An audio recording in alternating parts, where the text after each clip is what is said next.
तो बच्चों इसका हम लोग अभ्यास कार्य करेंगे। अभ्यास कार्य में पहला प्रश्न करा है कि निम्नलिखित में सही विकल्प सुनकर अपनी अभ्यास पुस्तिका में लिखें। ठीक है, एमसीक्यू क्वेश्चन है। अमीटर द्वारा मापा जाता है। बच्चों अमीटर के द्वारा हम लोग विद्युत धारा को मापते हैं। किस सेल की पुनः आवेशित किया सकता है? शुष्क सेल को, डेनियल सेल को, सीसा संचायक सेल को। बच्चों सीसा संचायक सेल को पुनः चार्ज कर सकते हैं, मतलब ये बैटरी है। ठीक है ना, हम बता चुके हैं आपको कि बैटरी को पुनः चार्ज किया जा सकता है। विद्युत विभवांतर का मात्रक है तो बच्चों क्या है? वोल्ट है। ये किसका प्रतीक है? बच्चों किसका प्रतीक है? आप जानते हो, प्रतिरोध का। ये प्रतिरोध का प्रतीक है। ठीक है, अगर इनमें से कौन सा समीकरण सही है? बच्चों इसमें हमारा ये सही नहीं है, I बराबर Q/T सही है। ठीक है, इस तरह से आपका ये जो पहला प्रश्न पूरा हो गया है। रिक्त स्थानों की पूर्ति करेंगे। रिक्त स्थानों की पूर्ति में पहले लिखा है कि विद्युत धारा का मात्रक है। तो बच्चों सबको पता है, हमने आपको बताया था शुरू में, एम्पियर होता है। प्रतिरोध का मात्रक होता है ओम। कण रासायनिक ऊर्जा को सेल द्वारा, बच्चों सेल द्वारा विद्युत ऊर्जा में परिवर्तित किया सकता है। लकड़ी क्या है बच्चों? लकड़ी एक कुचालक पदार्थ है। तो इस तरह से आपका ये कंप्लीट हो गया। प्रश्नों निम्नलिखित कथनों में सही और गलत का निशान लगाएं। जैसे पहला कह रहा है कि वोल्ट मीटर को परिपथ के श्रेणी क्रम में लगाते हैं। ठीक है, वोल्ट मीटर को गलत है, वोल्ट मीटर को समांतर क्रम में लगाया जाता है। विद्युत बल्ब धारा के चुंबकीय प्रभाव का करता है? नहीं भैया, विद्युत धारा के चुंबकीय प्रभाव नहीं काम करता।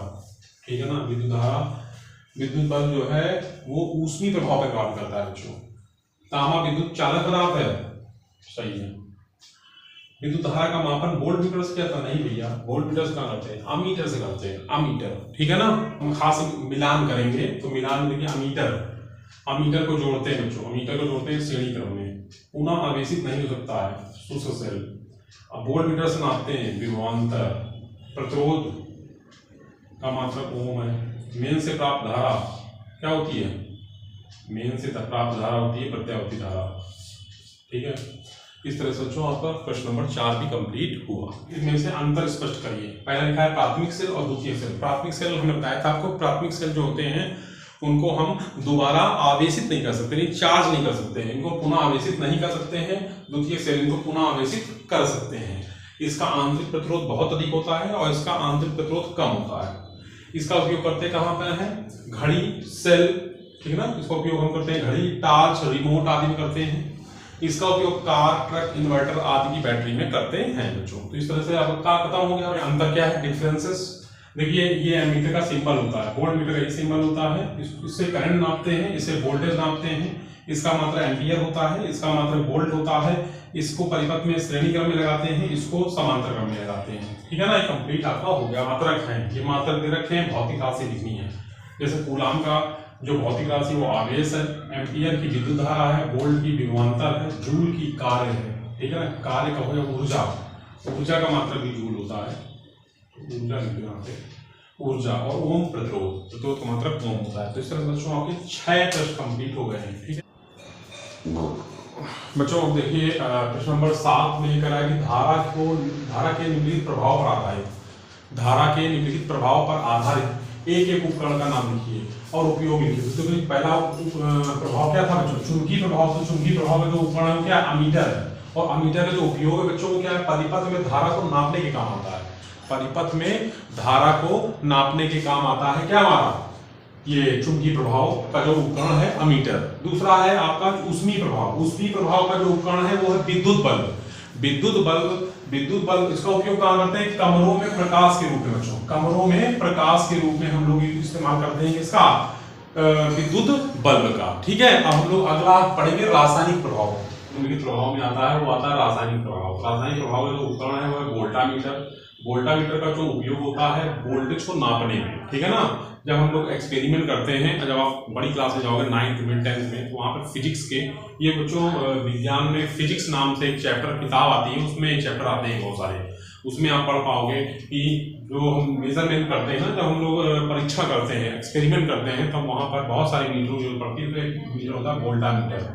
ठीक है ना, विद्युत धारा के रासायनिक प्रभाव पर आधारित उपकरण है और इससे उपकरण को वोल्टेज नापते हैं। ठीक है, प्रश्नों के उत्तर लिखे गए। 3 घरेलू उपकरणों के नाम लिखिए। या मेंस के साथ कैसे जोड़ते हैं बच्चों? पंखा है, फ्रिज है, टीवी है या उपकरण है। 3 उपकरण लिख दिए। ऐसे बहुत सारे उपकरण है लेकिन मैंने 3 उपकरण लिखे हैं। या मेंस के साथ कैसे जोड़ते हैं? तो इनको मेंस के साथ समांतर में जोड़ते हैं। इनको बचाने के लिए कम गलनांक फ्यूज भी परिपथ में लगाया जाता है, जिससे कि ज्यादा पावर आ जाए, ज्यादा वोल्टेज आ जाए, तो हमारा जो फ्यूज है वो कम गलनांक का है, तो जल्दी से जो है गल जाएगा उसका तार, और हमारे जो अन्य जो परिपथ में टीवी है, फ्रिज है, वॉशिंग मशीन ये सब लगे हुए हैं ये बच जाए जलने से, ठीक है ना। इसलिए हम लोग ऐसे मेंस के साथ कैसे जोड़ते हैं वो बताया हमने आपको, ठीक। अब चलते हैं इसके बाद प्रश्न पर।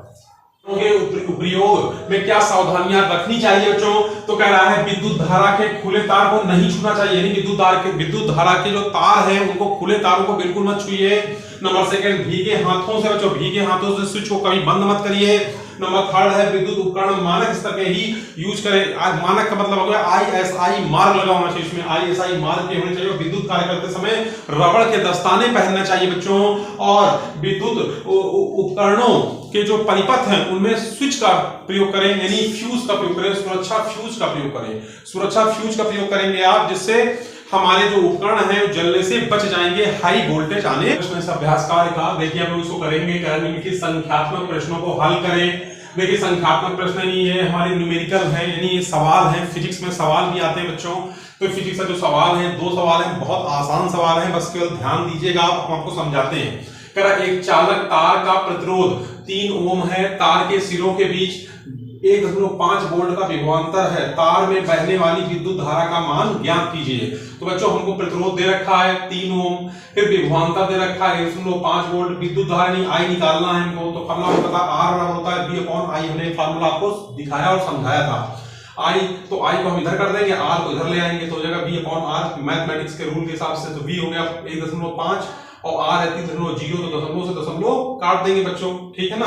अब आगे चलते हैं, क्या आएगा 3×5 = 15, 5 एम्पियर इसमें आ जाएगा आंसर, ठीक है ना। यहाँ पे 3.0 लिखा है, इसका मतलब ये 0.5 आएगा बच्चों, 0.5 एम्पियर, यानी इसका जो आंसर आएगा वो आएगा 0.5 एम्पियर, ठीक है ना बच्चों। तो इस तरह से आपका पहला सवाल हो गया।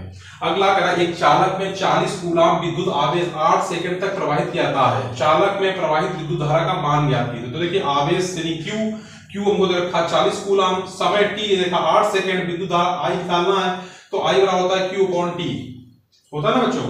I बराबर होता है Q/T, तो Q दे रखा है 40, T दे रखा 8, तो 8 5 40, 5 सेकंड। यानी इस तरह से आपके दोनों सवाल पूरे हो गए बच्चों, और ये अभ्यास भी पूरा कंप्लीट हो गया, अभ्यास कार्य भी कंप्लीट हो गया, और चैप्टर भी हमने आपको अच्छे समझा दिया है बच्चों। आप लोग कमेंट बॉक्स में कमेंट कर सकते हैं यदि आपको कुछ ना समझ में आया हो, और चैनल पर नए हो तो चैनल को सब्सक्राइब कर लीजिए, और वीडियो को लाइक करिए, और ज्यादा से ज्यादा वीडियो शेयर करिए अपने कक्षा 8 के बहुत सारे बच्चों के पास। आज इतने रखते हैं, कल फिर मिलते हैं। जय हिंद, जय भारत।